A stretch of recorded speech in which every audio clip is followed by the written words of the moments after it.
Touch back for Arfield. 1-0 Burnley. Scott Arfield. He's been threatening that recently. And all the Burnley players run to the Darwin end. Oh, what a goal! What a goal from Robbie Blake! Burnley's first goal in the Premier League is something very, very special. Wade Elliott has that change of pace and he's got away from Montgomery. It's the path of McCann and the follow-up finds the net. What a strike from Wade Elliott! A bolt from the claret and blue. Oh goodness me! What a goal from Patterson! If that is to be the one that takes them to Wembley, you cannot argue with that. Pure quality. Here goes Mike Conroy. Still time for a winner maybe. John Francis! They came to York in their thousands. They're going home as champions. I mean, if there's any justice in the world, Burnley would surely score from this corner. Swung right in there. Ball in there. Yeah! Michael Keane! Oh, that's justice! That is justice at the Amex Stadium. Burnley are level and deserve to be. Hello everyone and welcome along to the latest episode of the Turfcast podcast pre-game show with me, Joe Revin, ahead of this Friday's clash against fellow relegated side Watford at Vicarage Road. Yeah, it's going to be a tough one, this one. I think it's the toughest test that we've faced so far. Obviously, like I've just said, they came down from the Premier League with us. They've managed to keep hold of all their Premier League stars so far, whereas we, of course, have shipped them all out. Whether that's a good thing or a bad thing in terms of will they lose them on the last day of the transfer window and then, you know, and then be up shit creek basically, or have we done the right thing in getting rid of all of the stars earlier so we can plan and sort it out that way. But yeah, it's going to be a tough test regardless. And I'll tell you what, this one's if you're a regular on by listening and watching, then you'll have seen these lads before. It's of course the lads, the Watford fans from the Do Not Scratch Your Eyes Watford podcast are always good value, and it's quite a long chat as well. So instead of just me banging on for a little bit here, I'm going to get straight into it because it's around a 40-minute chat, which will make this podcast around, you know, an hour long if I sit here gassing for 20 minutes like I usually do. So we'll get straight into it. And just like that, we are joined by Watford fans Justin and Pete, who you will recognise Justin, of course. He's from the Watford podcast, so Do Not Scratch Your Eyes. Normally joined by Carlos as well. He might jump in at some point, he might not. But lads, how are you doing? Thanks for coming on the show. How you doing, mate? All good. Nice Very to see you again. Yeah, it's not long ago, is it, since, you know, that Josh Brownhill winner, since we pretty much relegated you. But, you know, it's not like I can brag. It's not like I'm playing in cup because we went down as well. Let's talk about that relegation. Are we all over it? How are we feeling now we're into a championship season? Yeah, over it, mate. Yeah. To be honest, I was over it March, February. I think I knew it was going to happen, so it was kind of an inevitable slide down. Yeah. It was no surprise, was it, really? It was probably more of a surprise for Burnley, wasn't it, than it was for us? Man, honestly, that's probably the worst I've felt on the turf in my entire life. I was thinking about this the other day, this morning, actually, because I kind of knew this topic would come up tonight. Obviously, we was both getting relegated. And I was trying to think, like, what hurt more than that? And getting beat by Blackburn 5-0 is up there. But I was about 12, 13 at the time, so I don't remember it that well. I think it is. Oh, I tell a lie. The Carling Cup semi-final when we were 3-0 up against Spurs, and it'd gone into extra time. And for some reason, they changed the rules that year. It were 4-1 at Tottenham. Then we played them at the turf. Come back 3-0. You'd think away goals Burnley 3, but no, not that year. Away goals don't count till after extra time that year. So it's into like the second half of extra time, and I'm thinking we're going to do it. We're going to pull it off. We're going to pull off this amazing miracle, and then Pavlyuchenko scores. That's probably the worst I've ever felt on the turf, thinking about it. But I'm kind of over it a bit now. You know, we've got new gaffer, entire new squad. That's kind of helped relieve the pain in a way. But it's a weird one. I'm delighted to be back in the Championship. We had, 19 home games. We lost 15 of them. We looked like we were going to upset the apple cart and actually kind of defeat this team in claret and blue, and then of course you guys kind of went, 2 set pieces, bang, bang, bang, done. Yeah. And it was just, oh, thank God for that. For a moment, we thought reality was standing still, but no, normal form had been resumed. So I'm happy to be back in the Championship, because the Premiership is a long, joyless, soulless slog against the Man Cities of this world. So no. Get back and enjoy You it. boys will be used to it a bit more, won't you? Obviously, this is your second season, I think, in the Championship in like the last 5-6 years. So you've obviously done it, but it's one of them, like, you've got good memories of the Championship. The last 2 times you're in the Championship, of course, you went up. Like, the Championship's a good season and enjoyable season if you're doing well. If you're drawing 1-1 at home to Rotherham and you're down in 17th, that's not enjoyable in the slightest. But obviously, you must be feeling a bit more confident then this season that it's going to be another enjoyable season. Well, Oh, by no means. No. No. We still have the ability to cock it up big time, I'm sure. But it's. I have nothing against the Championship's ability for you to be playing as we did with Gianfranco Zola's last game. I mean, that was all glamour and wonderful. And then we played Yeovil at home, who were kicking along the bottom, and they did us 3-0 for fun. That's what the Championship can do. It can still kick you in the proverbial, but it's the processional kind of, yes, it's great to see Mo Salah turn up and kick us about again. And yes, it's wonderful to see Pep Guardiola's wonderfully coached band of expensively assembled mercenaries. I just want to see a football match. And so far, we, even our game against West Brom, where Ismail Assar, one of our potential better players, did nothing apart from score from about 60 yards. I realise how stupid that sounds, but that's pretty much all he does. So we can either kind of burn hot or freeze extremely cold, and we did both on that night. So the Championship still has its ups and downs. I just enjoy it more. There's more games for a start, which is good. There's more games, but that in itself brings a bit of that can be a slog in itself, can't it? Playing Saturday, Tuesday. I don't know about you boys alike. It's when you're going on the turf, like it's a bit colder up here than it is down there. Not that much, but it is. And when you're going on turf and you're walking onto turf and it's pissing it down and it's freezing at middle of January, middle of February on a Tuesday night. I hate the Tuesday night games because of that. That can be a bit of a slog. That side of it I don't like. The Tuesday, Saturday sort of vibe. Yeah, I kind of get that. To be honest. But mind you, so far we've had Monday, Friday on our matches. Yeah, we've only had one Saturday so far. So you'll be one ahead of us. We had Friday. Now obviously we're having Friday again, and then we had Saturday against Luton, actually, who obviously I'm sorry for swearing to you boys. But yeah, we don't tend to be playing that much on a Saturday as it stands at the minute, because there's a game coming up in a few weeks against West Brom. That's going to be on TV. So we tend to be getting, similar to you, selected for TV quite a lot, which can be annoying. Yeah, can be, especially if you're sort of programming your life around matches and they suddenly change and you go, but I'm doing something that day now, so I've got to change plans. I just think football, or life, I should say, without football is fairly pointless. And what I couldn't stand in the Premiership was going, we're coming along to, have we got a second home game? No, we've got another international break. Oh God! So actually, getting 11 games under everybody's belt before we hit the international break at least gives it a sense of momentum. With the Premiership, it's like it just felt like the moment you thought something might be moving in the right direction, oh no, they're all buggering off to Azerbaijan or somewhere else to go and play football that I really don't care about. So I don't mind the Tuesday nights, but obviously it's balmy down in Watford on a Tuesday night in the middle of January. Yeah, but I get your point. I have done turf more in winter on a Tuesday night. Yeah, it wasn't warm. I grant you that. Fair point. Yeah. Welcome to my life. It's pretty much that. Pretty much from in about 2 weeks until May. It's going to be like that for me. But let's get onto the actual football then and the season so far for you boys. Obviously, Sheffield United you beat on the opening weekend, was it?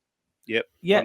So that they're a team quite fancied. You beat them at home. Your first home win since 1928, and then of course a decent point, albeit. I'm going to say somewhat fortunate, because on a balance of play, I think West Brom were probably the better side, but of course you should have won it with the penalty. So what are your feelings going into the sorry, not into the game, but your feelings on the season so far? Are you happy with how you've played? Are you disappointed? Well, certainly I don't think I'm going to let Sarr take another penalty. I think if he steps up, we should all just invade the pitch and stand in front. No, let somebody else take it. It's very early, isn't it? I mean, I think the Sheffield United game we played well. we counter-attacked for our goal really convincingly, scored a nice goal, held on, it was fine. Last night, slightly different thing. I think we got kicked off the pitch for a lot of it. Don't think we got much out of that game, in terms of possession. What was it, the last 10 minutes? We had 31% possession or something, Pete. It was 33 overs overall. It was poor. Terrible stats. We do need something else in the midfield. That's fairly obvious.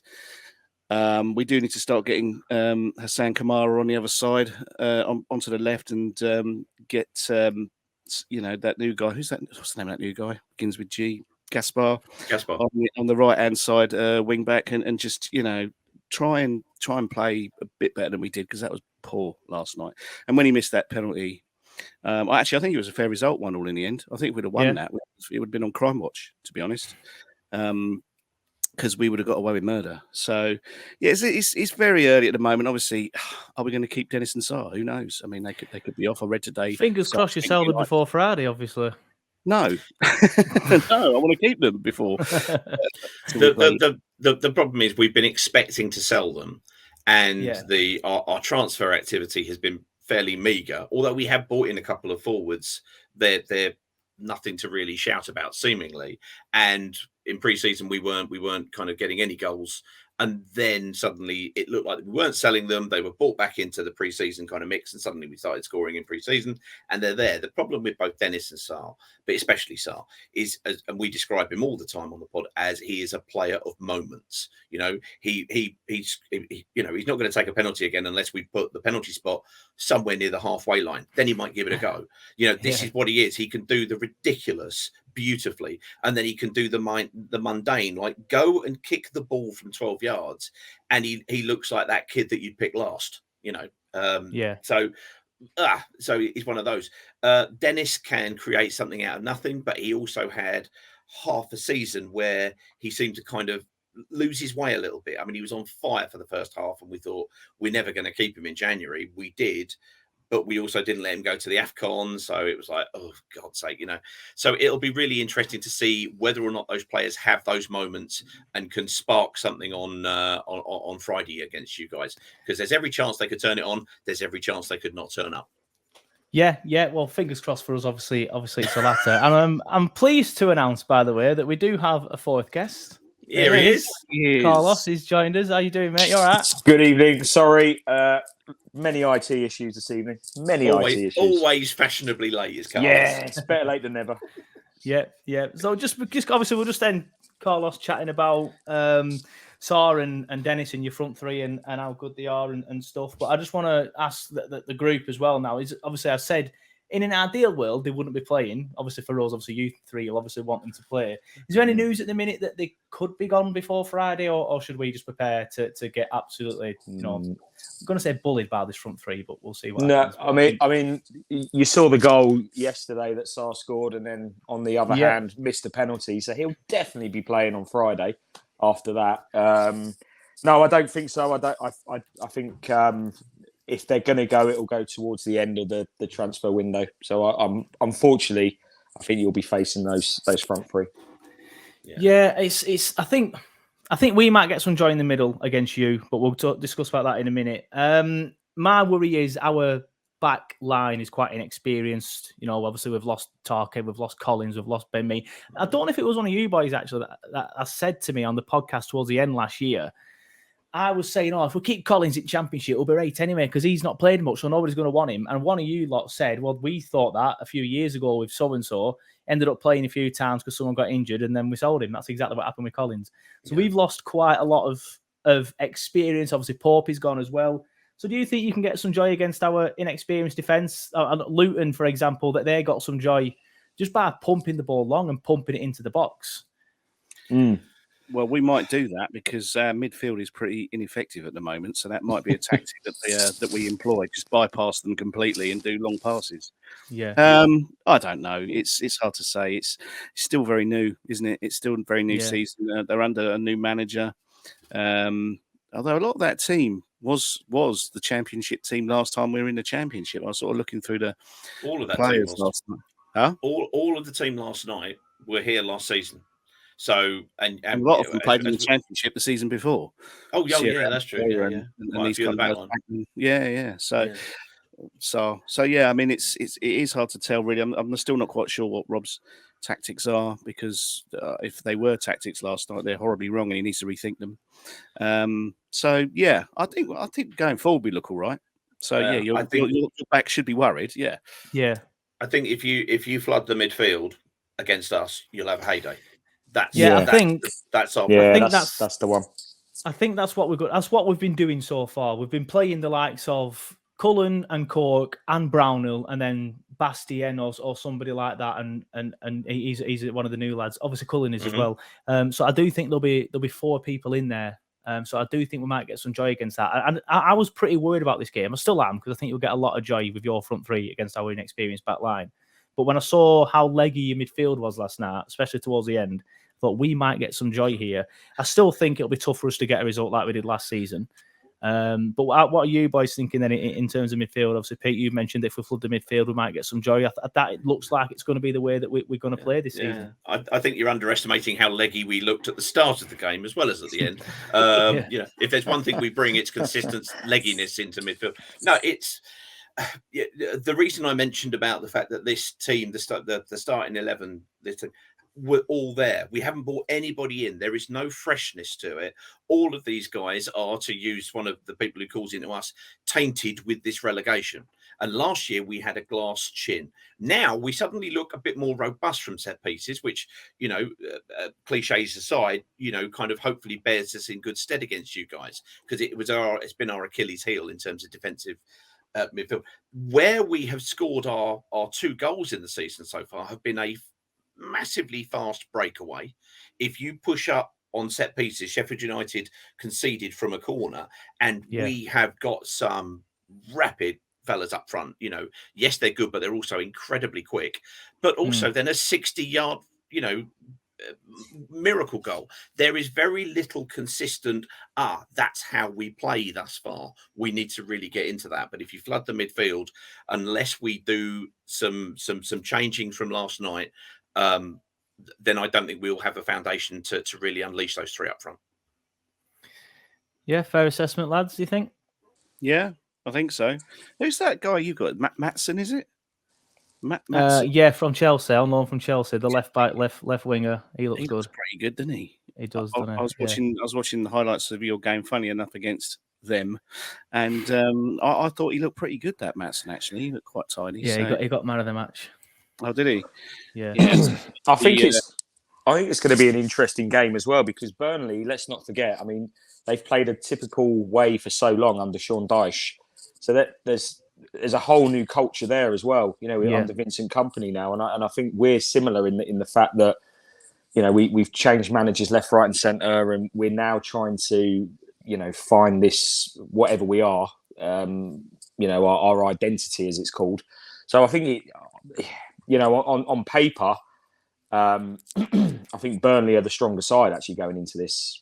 In terms of the business that they've done and what's there, but I do agree with your defensive frailties and our front three. But I think working the way back, if you can, as Peter said, flood that midfield and push on to us, I think you're going to be actually quite comfortable. So who knows? This will be a 0-0. You know that. Now I've said all that. Yeah, 100%. 100%. I mean, I'll take that. I would take 0-0 down there now. I'm like I said, I'm worried. But you mentioned it there, Carlos, about the fact that we've completely changed our identity, completely changed ethos, completely changed our style. Pete, you just mentioned earlier, bit of a cliche, but if you can do some joy against set piece, you're better at set pieces now. You'll get joy against us. We're poor at set pieces now. Like we had so many corners against them, as you call them, at the weekend, and not one of them, not one of them was a good corner. But normally, like you'd expect, a decent ball in and Tarky or Ben Mee attacking it. Whereas now we're passing it around, we're keeping possession. In the 2 games that we've played, we've had over 70% possession in both games. But obviously, you mentioned there the business. You mentioned that the culture's changed. What are you thinking about Burnley and what they've done this summer? Because it's so different from what people are used to. We've got rid of the Brexit football, typical set piece, that sort of vibe, to that now bringing in continental players. There's a Brazilian in the squad, for God's sake. You know what I mean? You just wouldn't have thought that with Burnley. And I'm just wondering what you all think of like the massive change that we've done. Because obviously we've changed the gaffer, we've changed pretty much every player, lost brought in 10 players, lost 13, I think. Just wondering what you're all thinking of the business we've done and stuff this summer. I think it's a really interesting move because if you're gonna move away and decide that Dyche is no longer there, there's no point trying to bring in Dyche 2.0. It's time for a reset. We all thought that at the end of last season, I mean, and as I mentioned, our season was horrendous. So we were talking about a reset from about January onwards. We were thinking that we were going to see these players move out. Now I've just described, we've got the same players there, and there's a certain kind of fatigue involved with that. Now we're sitting on 4 points. We've had a win at home, and we've had a point away where any point against somebody like West Brom is a good point to have. So there's a kind of a paradox in all of this, but fundamentally looking at Burnley, there feels like there's a freshness, there's a kind of what's this? There's a curiosity. We're still waiting in the transfer position because Sarr and Dennis not going, not freeing up funds, not necessarily having to be replaced, and therefore we're kind of top heavy. We're playing 3 up front, whereas our manager really wants to play 2 with 1 in the middle, which is why we're lightweight in the middle. That isn't there. So I mean, I again also watched you taking on excellent, by the way, excellent use of the word them, and appropriate and well used.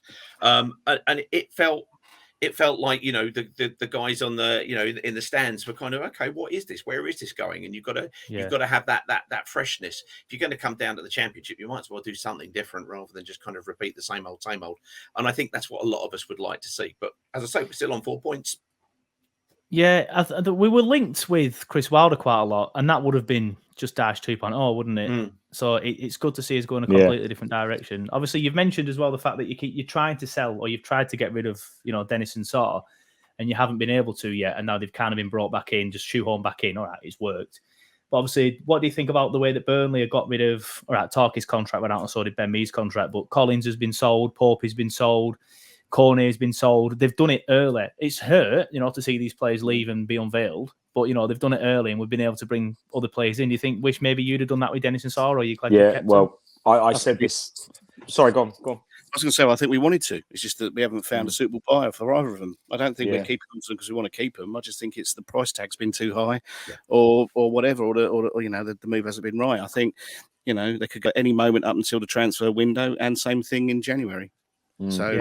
I said not so long ago, actually, it might have been to the West Brom guys that we were talking to, that it will be so Watford-like to get rid of both Dennis and Sarr right at the end of the transfer window, and there not be a plan B. There not be, we've spent. I've only just joined this conversation, but you probably spent a fair bit of it talking about Sarr and Dennis. I made a player up there. Yeah, exactly. In fairness, after his penalty, that was what we were calling him. I was calling him worse, but talking about Sarr and Dennis, and we might not have them, in at the end of this month, basically. So if we don't have them, what's plan B? And that's a big fear of mine, that if they do go, we're not going to be talking about them, and we've still got a frailty in midfield, and we've still got a frailty at the back, and then we haven't got much going forward. So that's going to be a long, hard season. Cat went flying there. Was that the cat? Yeah, it's the cat. I thought it was a chair or something. If ever we're recording anything, he goes, "Oh, this is the time to come in and knows about." Kurt Zuma got in a lot of trouble for that. Just looking ahead to the game, that obviously we mentioned the fact that Burnley might get a bit of joy in midfield, Watford might get a bit of joy up front. How are you expecting it to go? Because obviously, Carlos, you've said you think Burnley are coming into the game stronger. I'm probably the opposite opinion, to be fair. This is the game I've been worried about the most since the fixtures were released in like the opening 5 or 6 games. Obviously, just come down, kept all your players. So what are you two sort of like feeling? Justin, I'll start with you. What your emotions going into this game? Do you think Watford are in the better position, Burnley in the better position? How do you think it's going to go? Hard to tell, isn't it, really? It's going to be, I'll tell you one thing, I'm more confident about this game than when I spoke to you last time. Because I think last time I said to you last time, we aren't going to win this, you are going to win it, we are going to be terrible, and that's what happened. This time round, I'm not sure. I think we might have more of a chance, but it's so hard to tell. It really is hard to tell. It depends really with what we do with our lineup. Are we going to start putting Kamara on the left and Gaspar on the right? Are we going to stop playing Tom Cleverley in the middle and put maybe Dan Gosling there or someone else? Because Cleverley just doesn't look as if he's enjoying being run around for 90 minutes. So I guess it depends on the start. If I see the starting lineup, I'll go, that probably looks stronger than we put out against West Brom. But it's so hard to tell. I just feel more confident now than I did last time I spoke to you. Yeah. Agree. The problem is we're playing wing backs, but because we're playing 3 up, it's almost like a 3-4-3. Yao Pedro, who's been the pick of the forwards. I mean, for all the Sarr and Dennis have great reputations, Yao Pedro he's going to be the player out of the three, for my money at least. But we'll see. It means that we're lightweight in the middle, and we've also got wing backs. So what West Brom did was play 1 up front. They played 5 across the middle, and they played 4 at the back. So they kind of went man for man, and then the fullbacks pushed on. So they basically outnumbered us on the wings, and they outnumbered us in the middle. They flooded the midfield, and there was no response to it. Everybody kind of appreciates that Rob Edwards is new to this level. He's new to the club. He's new to the players. But one of our wing backs, as Justin mentioned there, when he said about getting Kamara back on the left, he was our player of the season last year. We signed him in January, and he absolutely pissed the player of the season award. That gives you an idea about how bad it was. He is the most left-footed player that you could imagine, and that's great on the left. We're playing him right wing back. So we've got an imbalance in terms of what we're doing and how we're playing that needs to be evened out. And it's not going to be done at this moment for us while the squad is still being finalised. They still need to do quite a lot of shoring up in there. So our own imbalance, I think, will give you a lot of opportunities. And I imagine, knowing Vincent Kompany, he will want to, as you say, kind of play continental football and flood the midfield. That makes sense? Yeah, I feel like we're in similar positions. And again, like we was last time we did the show, obviously both staring down the barrel of the relegation. Well, you more so, but in the end, both went down anyway, so what does it matter? But I feel like we're both in similar positions. Both got new managers, both still finding their feet at this level. The squads are both yet to be finalised. We need a striker. We need another centre-back, potentially, another winger, but I think we've got enough of them. It's just some of them may not be up to the quality. There's a youngster playing on the wing at the minute. He's been fine as Costello, but, his end product's not there. So I feel like we're in similar positions, but you mentioned Rob Edwards there, and I've just mentioned him again. What are your thoughts on him so far? Are you happy with the appointment, sort of that way it's going, or are you just going to sort of bat it off and say it's too early to tell? But it's too early to tell what he's going to end up like. But from previous experiences, and the guys will back me up on this, where we've had Roy Hodgson and all the other 149 managers that we've had recently, it is. We want a change at the club. We want an identity. We want to get behind somebody and give somebody an opportunity to go and show what they can do. And I think the majority of fans understand it's not going to be a quick thing. There are going to be bumps in the road, but it's how the owners of the club react to that in the long term, and not go and bin him off in 3 months' time or around Christmas because we're just outside the playoffs or whatever it might be. But I really do think that we need to get behind him, because I actually like the football he's trying to play, but there's a number of little jigsaw pieces that he's missing to be able to play in the way that he wants to. And I think if you can get those in before the January transfer window, or find a solution at least, then we'll be all right. But it really does depend on what we do from here to up until the close of the window. I think in terms of personality, he's spot on. I think he comes across as someone who genuinely cares, that wants to perhaps take more of a role within the community than our previous managers have seemed to, head coaches have seemingly wanted to. He comes across well in interviews. He's the polar opposite, really, of the guy he's taken over from, because Hodgson was just dreadful. He was horrible with the fans, to be honest. He had no personality whatsoever, and he was just awful to be around. So I think in terms of personality, this is the sort of manager we've been looking for a long time. We just need to make sure that the board go, okay, whatever happens, we're going to stay with him. And if necessary, who's got an ice cream van? Ice cream van. That's me. That's Mr. Whippy going past. Trust me. Normally I'd be out there chasing it, but that's fine. He was around here half an hour ago. I think the other thing with Rob Edwards is that they wanted somebody who was going to be more ambassadorial, and he's extremely photogenic to the point where Sky are now sending better looking reporters to interview him, because otherwise it felt like there was an imbalance. So he's saying, in fairness, he's saying all the right things. He's making sure, and I know this will sound pathetic, but when we played West Brom, he made all of the players go over. I was going to say travelling faithful. Yeah, he stopped them. He stopped them going down the tunnel and pushed them. Yeah, exactly, and building a connection. And some, obviously, a lot of our players aren't homegrown. They don't really, it's just not necessarily something that's culturally there. He's trying to build the culture. This is one of the reasons why everybody is behind him and trying to do that.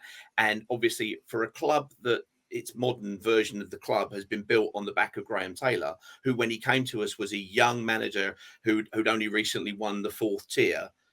Rob Edwards has done exactly that. So there's lots of little kind of pieces whereby lots of people are wanting to give him time, but obviously the lack of ability to keep the ball against West Brom was indeed quite alarming. So there's always a kind of a people will moan, but nobody is coming out and saying, any changes. We don't want that. We want to stick with this guy and give him a good backing and move forward.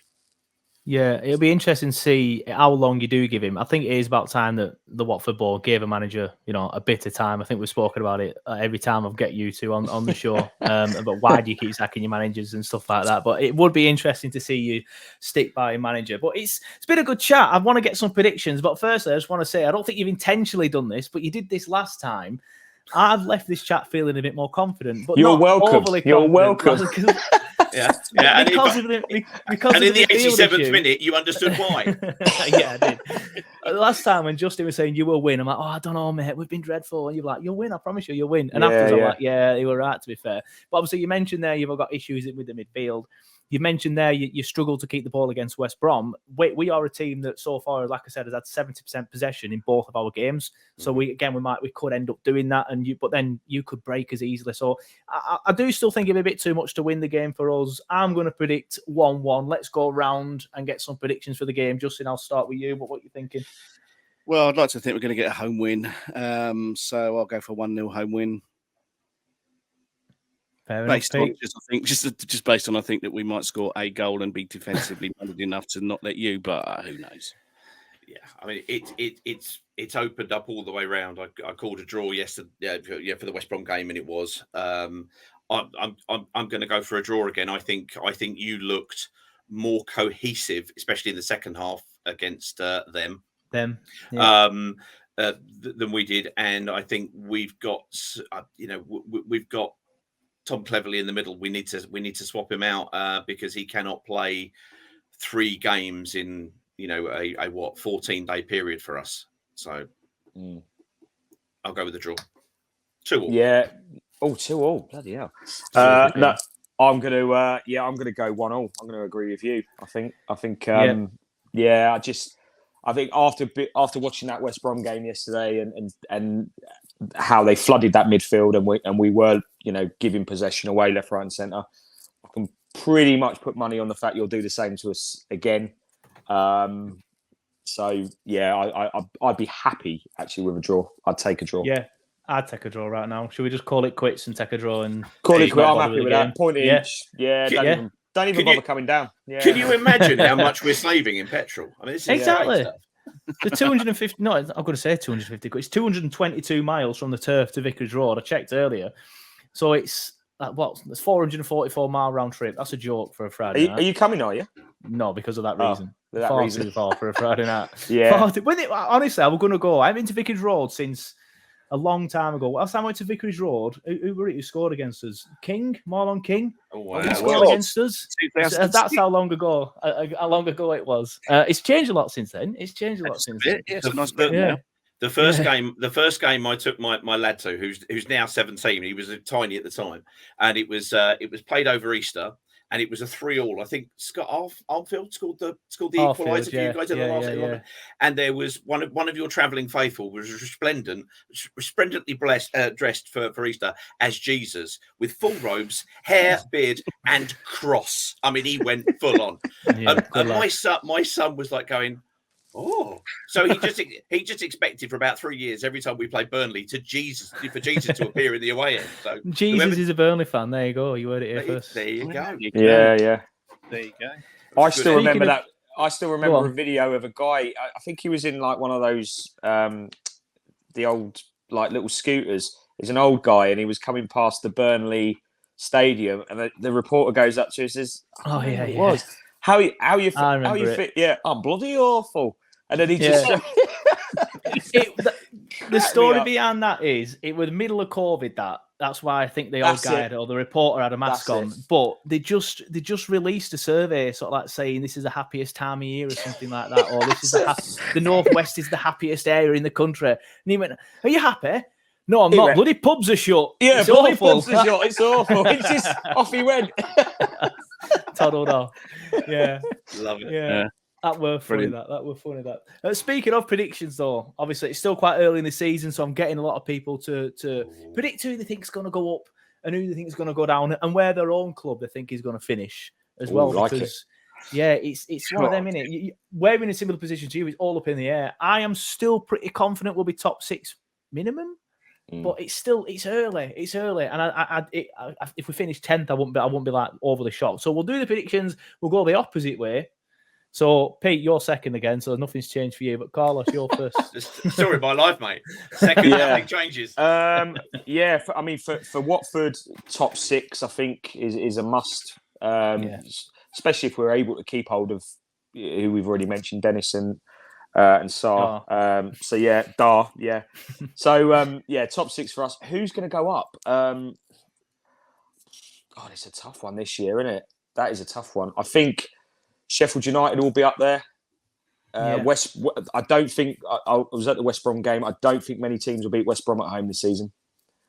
I really don't. I think they'll be in the mix. You guys, us, God, them up the road could be in and around again. After watching them last week, I think they can be in we shout at top 6 again.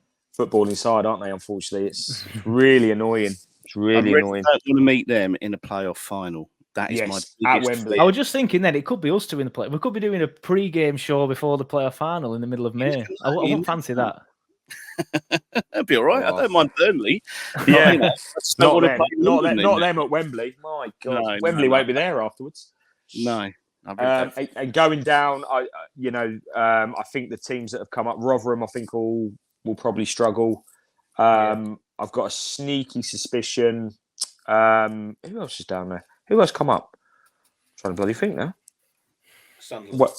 Oh, Sunderland will be fine. Sunderland will be all right. I think, they'll be all right. Yeah, they'll be. And Wigan. Yeah, Wigan could get dragged. Yeah, Wigan could get dragged into it. It's that league's bonkers though, and it's so hard to predict because you can be in the bottom half, win 3 games, and you're pushing for a playoff spot. Yeah, it's ridiculous. Look at Forest last season. Yeah, it's just so mental. So yeah, I didn't really answer that question. So over to you, Pete. Cheers, mate. I think Wigan will be sound because I think Richardson, their manager, is pretty damn good actually, and they got a result up at Carrow Road, which not many people will do in the Championship this season. No, I agree. I mean, we did a pre-season thing with Benjamin Bloom, and he said that all of the parachute teams, he thinks there's going to be a glass ceiling beneath us guys. That's going to be hard to get into because there's such absolutely.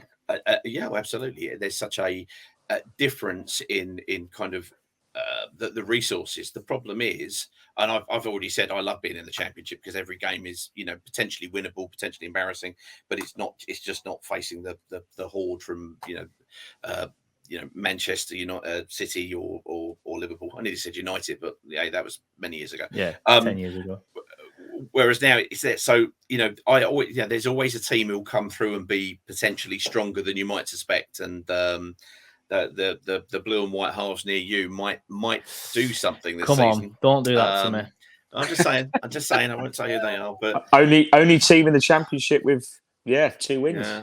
So. You remember though? I don't know how much you paid attention to the Championship last season. Personally, not a lot, but obviously they get giddy over in the horse fiddler land. They get quite giddy, and they had a good start last season. And they got giddy, and they're getting giddy again. All right, they've got a different gaffer this time, and I do think he's a better manager than whatever his name is. I can't remember who they had last year. Mowbray. I think he's a better manager, but I don't think the squad's not good enough. Especially the sell Diaz, which apparently they might be doing. If they keep him, they'll be, they might get top 8. Yeah, but I do still think that they've not got enough depth. They've not got enough depth. I do remember coming up to you guys back in the 90s and going into the cricket club for a drink, and behind the board it said Helsingborg Supporters Association, who had played them in the when they were in Europe, and I think that might be still there. Done them over. I was like, oh no, it's quality. I love that. Yeah, and great host that evening as well. So there we go. Going up, club's still there as well. Still a good place to go. Yeah. Good pies in there. Been up there a few times. Going up, I think it's take any of the pick of that. I think Chris Wilder knows what he's doing, and will be supported because Steve Gibson is just one of those managers that those owners who just keep supporting every single manager he gets. We'd love one of those. That would be cool. So we'll see, and it depends so much still on what happens between now and the end of August for everybody, and then again in January. So I'll say us and Burnley 1 and 2. Take that. Right Let's play to the audience. Why don't who's 1 and who's 2? We're 1 and Burnley are 2. Is what you're saying? Let's us win it this time round. we always come second. You know what? I'd take that right now. I'd take it right now. If it means going up second and you win it, fine by me. Fine. Yeah, I'd have that. Yeah, but then you've got the whole misery of the Premier League again the next year. We're talking about relegation, and I mean, it is a pretty fruitless thing, this trying to get promoted. Because we know that. If it was my preference, I've already you know what I've described getting promotion to the Premiership as. It's a thankless task to get there. It's a raffle you just don't want to win. So look at Forest. Look at Forest, the money they've spent, and anybody that saw them against Newcastle, dear God, I mean they look like they're in serious trouble. And somebody told me they've put a bid in for 40 million for Gibbs White, who was at Sheffield United, the Wolves lad. Yeah, it's crazy money to pay for that. That's mental. So Pete's right. It is a lottery that you don't want to win, really. Yeah, and I think I'll just go with what they've said, to be honest. I think we should be in the mix. And let's just hope we don't have... You know what?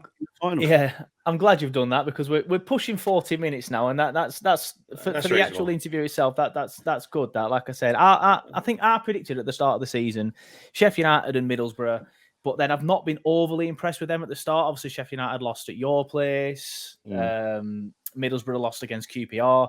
So honestly, it could be anyone between Sheffield United, Middlesbrough, Burnley, Watford, Norwich. Not them, but you're them. Not our them. You're them. I think will be. Right. Sorry, them will be there. Not the horse fiddlers. I think horse fiddlers might be lucky to finish top 10. Going down. Horse fiddlers. Yes. Honestly, if you just Google. If you Google Blackburn and horse fiddling, thank you very much. Yeah, fair enough.